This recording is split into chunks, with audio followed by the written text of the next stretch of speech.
Hi guys, in this video I'm gonna show you how to save a preset on Sony FX6 and then how to load a preset on Sony FX6. Many times we do some settings on Sony FX6 and we wanna keep them saved, so we can just click once and load those settings. Or if we have multiple cameras, we can set up one camera and then take that card and put that in other cameras and copy all the settings on the same. So if you want to copy the settings from this camera to any other body, you need to make sure that both of the cameras should be on the same firmware update. Now let me just show you how you can save a preset and then how you can load a preset on Sony FX6. So let's just jump into that. So for that, first of all, I need a card and I should put that in B slot, not A slot. That is very important. So what I'm gonna do is I'm gonna put my card on and then I will format my card. So I'll put it in the B slot and close it, and now I will go to the full menus by pressing this menu button, long press.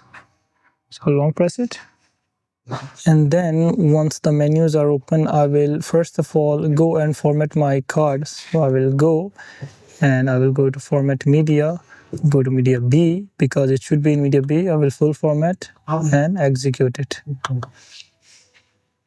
Okay, now I'm done with formatting. I will go back just to show you guys. I'll do some settings. So I will go to my project settings.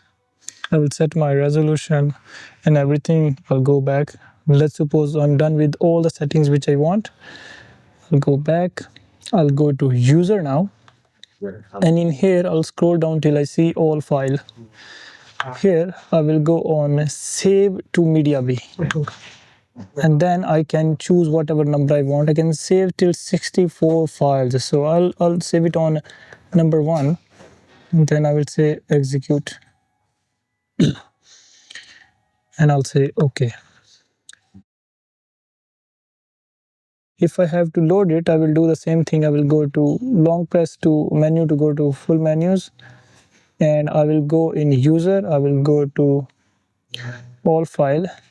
And then I will say load from media B, and then you can see the number 1. This is what we saved. So if I will execute it, it will load all the settings of the other camera. Now make sure that whenever you copy settings from one camera to other camera, you should change the camera index letter. Otherwise all the cameras will be having the same index letter like camera A, camera A, camera A. So that is what you need to change. Otherwise everything is cool to be on.